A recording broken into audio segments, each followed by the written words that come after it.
তো সেখান থেকে আমাদের মূল কর্মটা শুরু। আজকে আমাদের আফসোস হয়, মুসলিমদের আজকে আফসোস হয় যে আজকে বাঘের মধ্যে এটা একটা লড়ে যাচ্ছে, কিন্তু আমরা তাদের পাশে নাই।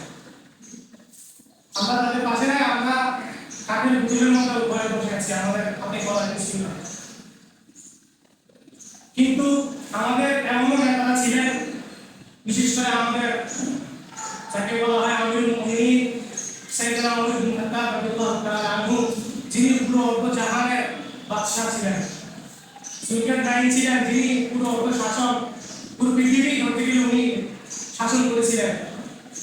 তাও যদি আমরা 30-40-50 বছর পিছনে যাই, তাও তখনও কিন্তু আমাদের সেই সিংহের মতো কিছু নেতৃত্ব ছিল, যেমন আমাদের ইরাকের সাদ্দাম ছিলেন, আমাদের লেবাননের গাদ্দাফি ছিল, আমাদের সৌদি আরবের কিং ফয়সাল ছিল।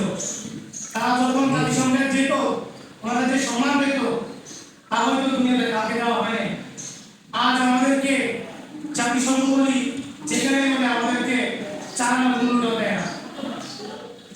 আজ আমাদের এত বাজে অবস্থা হয়েছে যে আমরা কোথাও মুখ তুলে কথা বলতে পারছি না। আমাদেরকে তারা নিজেদের গোলাম বানিয়ে ফেলেছে, তাদের হাতের কাছে পুতুল বানিয়ে ফেলেছে। সেই থেকে আমাদের অবদানটা শুরু। আর আমরা বলতে চাই যে, বিশেষ করে আমি বাংলাদেশি কিছু কথা বলতে চাই, যা হচ্ছে আমরা হচ্ছি আমাদের পাশে, আমরা মুখ দিয়ে হারাই গেলি, আমরা কাদের, আমরা একদম দুর্বল। আল্লাহ হাদিসের মধ্যে প্রথম বুখারী থেকে প্রথম হাদিসের মধ্যে এসে আল্লাহ দুনিয়া সকল কাজ দিনের উপর নির্ভরশীল, কিন্তু আমাদের নিয়মটাই হয়ে গেছে, আমাদের নিয়মটাই হয়ে গেছে ইসলাম। আমরা ইহুদিদেরকে আমাদের আগেও মনে করছি, ইহুদিদের সমাজটা গোলাম হয়ে গেছে। আমরা দিন দিন ইহুদিদের উপর আমরা এমনভাবে নির্ভরশীল হয়ে যাচ্ছি, আমাদের মুসলমান, আমাদের সিংহের জাতি, সেটা আমরা ভুলে যাচ্ছি। আমরা হয়ে যাচ্ছি বাচ্চাটা গোলাম। আজকে আমাদের বাংলাদেশেও আমরা দেখতে পাচ্ছি যে ধরনের ফেতনা, আমি মনে করি বাইরের ফেতনা নেই। আমি কিছুদিন আগে দেখলাম, ইরান যখন একা ইসরায়েলের বিপক্ষে আমেরিকার বিপক্ষে যুদ্ধ করেছিল, আমাদের দেশে কিন্তু সত্যভাবে বেড়ে গিয়েছে তারা শিয়া তাদেরকে সমর্থন করা যাবে না।